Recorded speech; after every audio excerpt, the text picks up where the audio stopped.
Na presente legislatura, e a propósito desta descentralização para as autarquias locais, amplos setores do Partido Socialista gritaram vitória com a celebração do acordo que estabeleceram com o PSD.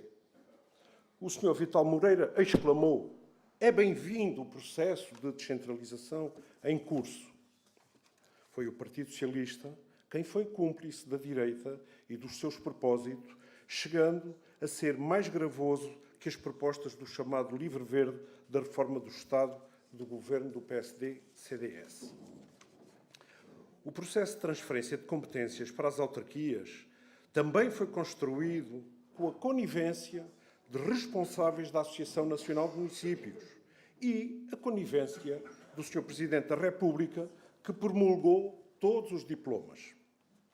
O acordo entre o Partido Socialista e o PSD, no processo de descentralização, desfere um rude golpe na causa nobre da descentralização que o PCP há muito defende, e é um processo, este do Partido Socialista, em conjunto com o PSD, que vai agravar as desigualdades e alijar responsabilidades do Estado nas suas funções sociais.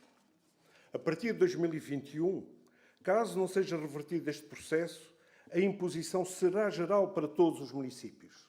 Há 69 municípios portugueses que só 69 municípios portugueses aceitaram a globalidade da transferência e muitos e vários municípios geridos pelo Partido Socialista.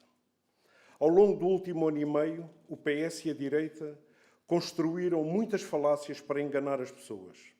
Disseram que este processo visa aproximar as populações das decisões que hoje estão longínquas. Disseram que este processo mereceu um amplo consenso político, pois obteve a concordância da maioria da Associação Nacional de Municípios. Disseram que este processo é a antecâmara de uma futura regionalização. Dizem que os cidadãos terão melhores respostas. Dizem que este processo, mesmo assim, ainda peca por defeito, pois devia-se ter chegado mais longe. Tudo propaganda, tudo um embuste. Não há processos descentralizadores em abstrato.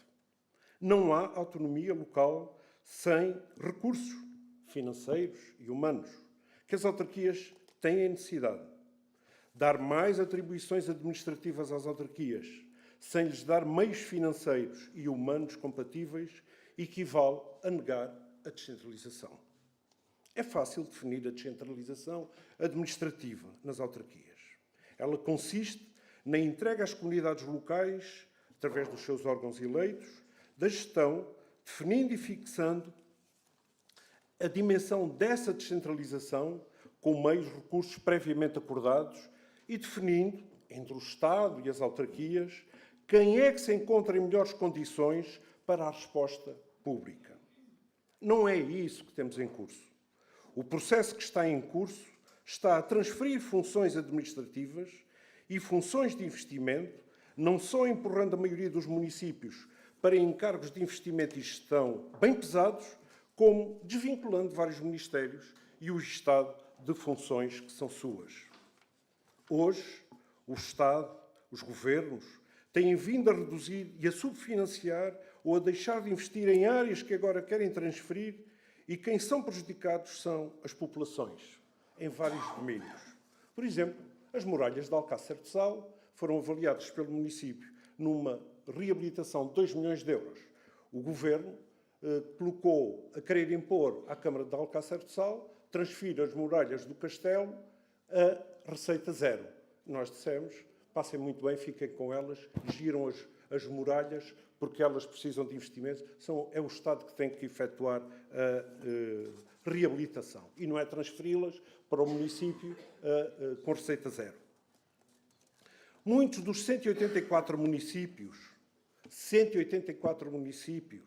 que têm menos de 20 mil habitantes, entre os quais este Montemor, o de Alcácer do Sal, que são 66% do continente, têm reduzido a capacidade técnica e administrativa.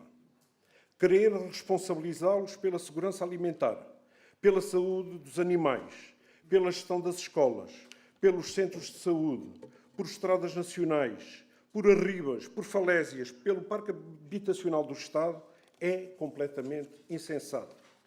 Esta municipalização forçada de funções do Estado já deu maus resultados. É o caso das estradas nacionais. Só isso explica que, em 2005, a fatídica Estrada Nacional 255 tenha sido entregue aos municípios de Borba e Vila Viçosa.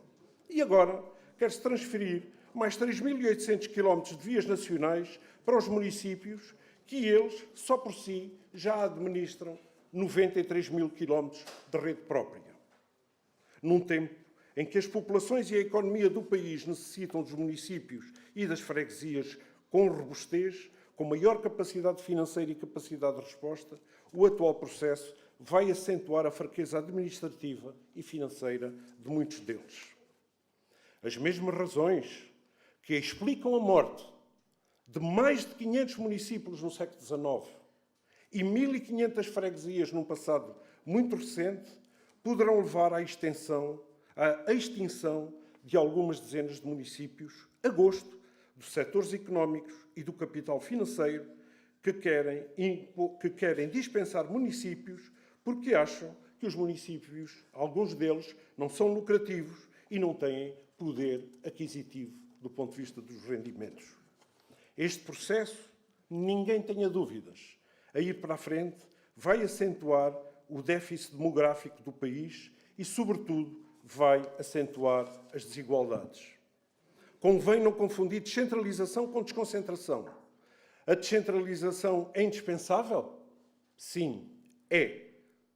Mas não esta mera transferência de encargos sem meios e sem condições. Há áreas em que o Estado deveria descentralizar para os municípios e temem não o fazer. Por que razão um plano especial de ordenamento de território que está a cargo do Estado, um plano de barragens, um plano de uma reserva natural, fixa e cativa camas turísticas virtuais, que são algumas vezes impeditivos de novos investimentos em alojamentos quando esses municípios já estão tapados com camas turísticas? Por que razão o Instituto da Conservação da Natureza e Floresta fica meses, anos, sem emitir pareceres vinculativos que vão criar entraves em novos investimentos? Por que razão as direções regionais de cultura continuam a ter poderes abusivos em matéria de licenciamentos urbanísticos que são exclusiva competência dos municípios, inclusive dentro de perímetros urbanos? E por que razão o Estado centraliza nas entidades reguladoras mais competências, como é o caso das águas e dos resíduos, onde está a retirar competências aos próprios municípios? O país vive problemas e entropias pela centralização do Estado. Não basta mudar a Secretaria de Estado da Valorização do Interior para Castelo Branco, sai de Lisboa e vai para Castelo Branco. Ou, eventualmente, mudar o Tribunal Constitucional para Coimbra e se esfrega as mãos e diz ou o Infarmed para o Porto, que se está a aproximar o Estado das populações. É outro engano. Uma reforma de Estado democrático faz falta ao país para servir melhor as pessoas. A criação das regiões é um imperativo para modernizar este mesmo Estado democrático, criando uma harmonia entre os três patamares de autarquias locais: as freguesias, os municípios e as regiões. Há desígnios que devemos bater-nos para projetar o nosso território ao serviço dos cidadãos e do país, como a qualidade das respostas públicas, como a proximidade das respostas públicas e a democracia participada, como a valorização e qualificação da qualidade de vida das pessoas nos centros urbanos e nos centros rurais, como a valorização do ambiente e da mobilidade e das acessibilidades, como a valorização cultural, social e do conhecimento das pessoas, ou como a contribuição para ampliar soluções de emprego, fixação de pessoas, aumento da natalidade, redução de desigualdades. Finalmente, será possível melhorar as respostas públicas da administração pública caso se encare e avance para uma abordagem integrada, repito, integrada na desconcentração da administração central, numa outra descentralização de competências e na criação de regiões.